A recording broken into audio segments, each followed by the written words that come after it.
24 जुलाई को उन्होंने मुझे यह अनापत्ति प्रमाण पत्र दिया, जिसमें साफ साफ कहा कि आप इसमें प्रतिमा लगवा सकते हैं और किसी तरह की कोई आपत्ति नहीं है। उनके ये अनापत्ति पत्र प्रमाण पत्र मिलने के पश्चात मैंने तुरंत ही यहाँ पे जो है अपने मिस्त्रियों को लगाया और बेस बनाने के लिए तैयारी शुरू करा दी। और साथ में मैंने मूर्ति बाहर खड़ी हुई है, आप देख सकते हैं, वो अभी गाड़ी में है। मैं यहाँ नहीं उतार रहा क्योंकि यहाँ कोई भी उसे खंडित कर सकता है। और एक शिव जी का काम, भगवान का जो है प्रतिमा लगा रहे हैं, कोई ऐसा काम नहीं कर रहे हम इसमें कोई भी। एक शिव जी की प्रतिमा है और शिव जी हम सबके आराध्य हैं, पूजनीय है, तो ऐसा कुछ दिक्कत नहीं है अगर ये मूर्ति लग जाए। उन्हें करने के लिए, तुष्टिकरण करने के लिए डीग चुंगी पे एक मूर्ति रातों रात लग जाती है। आपने देखा ज्योतिबाई फूले की मूर्ति लगाई गई विधायक वाजीवली की तरह, वो मूर्ति लग जाती है रात में। उसको जो है आज्ञा भी मिल जाती है नगर पालिका की तरफ से, जो है उसे एकदम से जो है सारी इजाज़त मिल जाती है और वो मूर्ति तुरंत लग जाती है।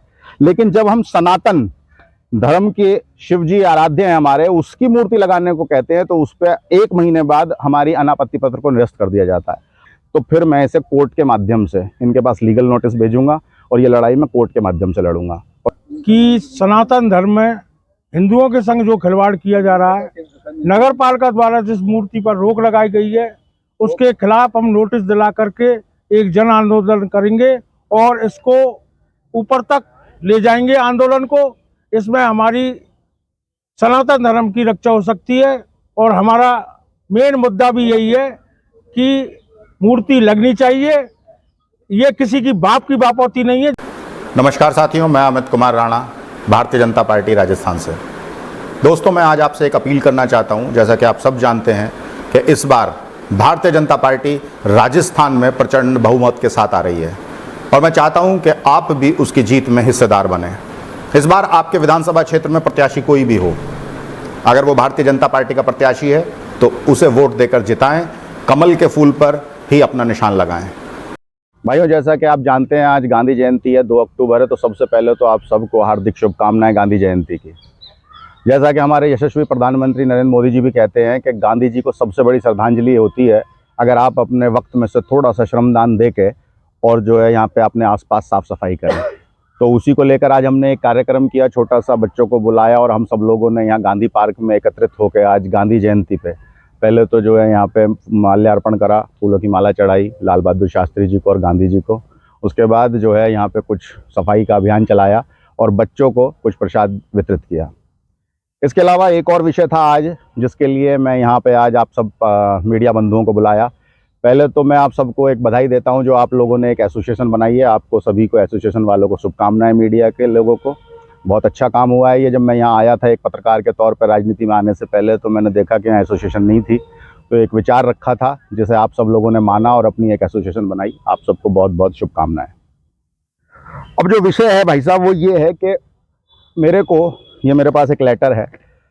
ये मुझे एक राम अवतार चेयरमैन जी हैं, ये गांधी पार्क में हम बैठे हैं, नगर पालिका के चेयरमैन हैं। उन्होंने तकरीबन 20 जुलाई के आसपास एक दिन मुझे शाम को यहाँ पे बुलाया इस पार्क में, और यहाँ पे और भी लोग बहुत सारे बैठे थे और सभी के साथ बात करते हुए मेरे सामने एक विषय रखा कि ये जो है गांधी पार्क में वो लोग जो है, उन्होंने सबने निवेदन किया कि हम एक शिव की प्रतिमा लगवाना चाहते हैं।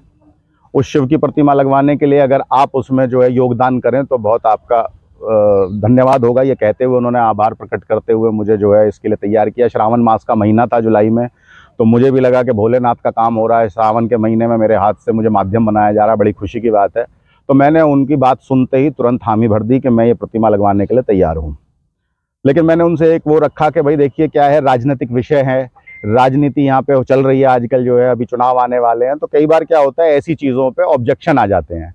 तो या तो आप मुझे एक लिखित में दे दीजिए, आप अपने लोगों से बात करके एक लिखित में परमिशन नगर पालिका की दे दीजिए, ताकि कोई कल को ऑब्जेक्शन आए तो दिक्कत ना हो मुझे किसी भी तरह की। तो उन्होंने मुझसे कहा कि नहीं, कोई दिक्कत नहीं होगी, आप तो मूर्ति बनवाइए और यहाँ पे बेस बनवाइए। आप देख सकते हैं पीछे बेस बनवाया था मैंने, कि आप तो सिर्फ सीधा प्रतिमा लगवाइए, कोई दिक्कत नहीं होगी, ऐसा उन्होंने मुझे विश्वास दिलाया।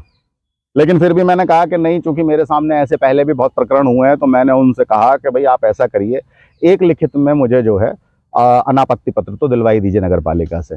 मेरे आग्रह करने पर उन्होंने 24 जुलाई, आप ये देख सकते हैं 24 जुलाई का ये पत्र है मेरे हाथ में, ये मैं आपको फोटोकॉपी सारे बंधुओं को दे दूंगा, मीडिया बंधुओं को। 24 जुलाई को उन्होंने मुझे यह अनापत्ति प्रमाण पत्र दिया, जिसमें साफ साफ कहा कि आप इसमें प्रतिमा लगवा सकते हैं और किसी तरह की कोई आपत्ति नहीं है।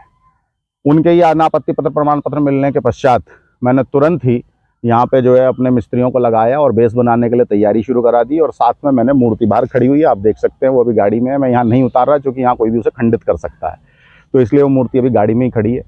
वो मूर्ति बनवा ली मैंने, उसका ऑर्डर दे दिया बनने के लिए। तकरीबन 1 महीने के पश्चात, 1 महीने से 2-3 दिन पहले, यानी कि 20 अगस्त के आसपास मुझे कहा जाता है कि वो जो है हमारे को कुछ आपत्ति आ रही है, ऑब्जेक्शन आ रहे हैं, तो अब आप ये मूर्ति नहीं लगवा सकते। मैंने उनसे पूछा कि आपने मुझे अनापत्ति प्रमाण पत्र दिया है और अब अचानक से आप ये कैंसिल कर रहे हो, इसमें लगभग मेरा 71-72 हज़ार रुपये का खर्चा भी हो गया है मूर्ति बनवाने में, बेस बनवाने में। अगर कोई आपत्ति थी तो आपको पहले बात करनी चाहिए थी लोगों से, अब आप मुझे ऐसा नहीं कर सकते। तो उन्होंने कहा ये देखिए आपत्ति है, हम कुछ नहीं कर सकते। जिन्होंने ज़मीन नगर पालिका को दी थी इस पार्क के लिए, उनकी तरफ से आपत्ति है। मैंने उनसे पूछा कि मुझे उनका एड्रेस दीजिए, मैं उनसे भी मिल लेता हूँ। मैं उनके पास मिलने गया तो उन्होंने भी ये कहा कि भाई देखिए, राम अवतार जी ने बिना हमसे पूछे ये अनापत्ति पत्र आपको दे दिया, तो हमें ऑब्जेक्शन है। अब इसमें जो है हम ये चाहते हैं कि आप ये मूर्ति ना लगाएं। मैंने उनसे रिक्वेस्ट की कि सर अब मूर्ति बन गई है, सारा खर्चा हो गया है, तो कम से कम आप मुझे अब इजाज़त दे दें। और एक शिव जी का काम, भगवान का जो है प्रतिमा लगा रहे हैं, कोई ऐसा काम नहीं कर रहे हम इसमें कोई भी। एक शिव जी की प्रतिमा है और शिव जी हम सब के आराध्य हैं, पूजनीय है, तो ऐसा कुछ दिक्कत नहीं है अगर ये मूर्ति लग जाए। उन्होंने कहा चलिए मैं राम अवतार जी से बात करता हूँ और फिर बताता हूँ। उन्होंने मुझे ऐसा आश्वासन दिया, मुझे लगा कि शायद ये ओके कर देंगे। लेकिन 3 दिन बाद मेरे पास एक लेटर 24 अगस्त को, ये दूसरा लेटर है, जिसमें कि जो पिछला अनापत्ति पत्र प्रमाण पत्र मुझे दिया गया था उसको निरस्त कर दिया गया, बिना कोई ऑब्जेक्शन बताए कि क्या वजह रही। बस ये है कि भाई आपत्ति है, और किसकी आपत्ति है। बाद में जब इसमें पता किया गया कि वो जो जिनके ये ज़मीन जिन्होंने दी उस परिवार को और राम अवतार जी का, कि ये लोग कहीं ना कहीं कांग्रेस से जुड़े हुए हैं, तब मुझे सारा खेल समझ में आया कि आखिर वजह क्या थी। इतनी एक प्रतिमा लगने में कोई दिक्कत नहीं थी। मैंने उनके सामने ये भी रखा था कि प्रतिमा लगा लीजिए, अगर आपको मेरे नाम से ऑब्जेक्शन है तो चलिए नाम हटा देते हैं, आपका भी नाम डाल देते हैं। मैंने उनसे भी कहा कि भाई आपकी ज़मीन है तो आपका भी नाम डाल देते हैं प्रतिमा पे, मैं भी डाल लेता हूँ, दोनों लोग लिख देते हैं, या नाम नहीं लगाते हैं, ऐसे ही लगा देते हैं इसको। तब भी उन्होंने ये मुझे निरस्त कर दी, मेरी जो अनापत्ति पत्र था और मेरा जो दिया हुआ थी मुझे अनापत्ति पत्र, उसको निरस्त करते हुए कह दिया कि आप नहीं लगा सकते। अब ये कांग्रेस, तब मुझे समझ में आया। मैं ये पूछना चाहता हूँ आप लोगों के माध्यम से, मीडिया के माध्यम से, कि अभी 4 दिन पहले एक दलित समाज को प्रभावित करने के लिए, तुष्टीकरण करने के लिए डीग चुंगी पे एक मूर्ति रातों रात लग जाती है। आपने देखा ज्योतिबाई फुले की मूर्ति लगाई गई विधायक वाजिब अली की तरफ, वो मूर्ति लग जाती है रात में, उसको जो है आज्ञा भी मिल जाती है नगर पालिका की तरफ से, जो है उसे एकदम से जो है सारी इजाज़त मिल जाती है और वो मूर्ति तुरंत लग जाती है। लेकिन जब हम सनातन धर्म के शिव जी आराध्य हैं हमारे, उसकी मूर्ति लगाने को कहते हैं, तो उस पर 1 महीने बाद हमारी अनापत्ति पत्र को निरस्त कर दिया जाता है। आप बताइए कहाँ तक सही है। और इस तरीके से अगर सनातन धर्म को रोकने की कोशिश की जाएगी तो रुकेंगे नहीं हम लोग। मैं ये बताना चाहता हूँ मीडिया के माध्यम से, अगर हमें नुकसान पहुँचाया जाएगा हमारे धर्म को, या शिव जी भगवान हमारे पूजनीय है, और अगर वो मूर्ति बनी है तो वो तो पूजने के लिए बनी है। अब वो मूर्ति तो पूजी जाएगी, चाहे कैसे भी पूजे, यहाँ ना लगे कहीं और लगे, लेकिन वो तो पूजेगी। और जितनी भी कोशिश ये करेंगे रोकने की, हम रुकेंगे नहीं। आज मैं मीडिया के माध्यम से सवाल उनसे पूछ रहा हूँ, चूँकि मैंने उन्हें फ़ोन लगा के कई बार बात करने की कोशिश की राम अवतार जी से, उन्होंने मेरे फ़ोन नहीं उठाए और ना मुझे जवाब दिया।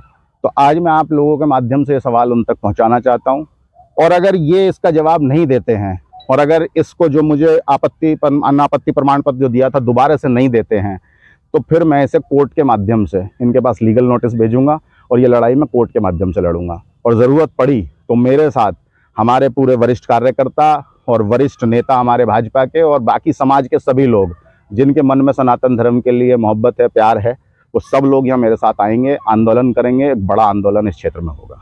बस यही मुझे कहना था। आपका कोई सवाल हो तो आप पूछ सकते हैं।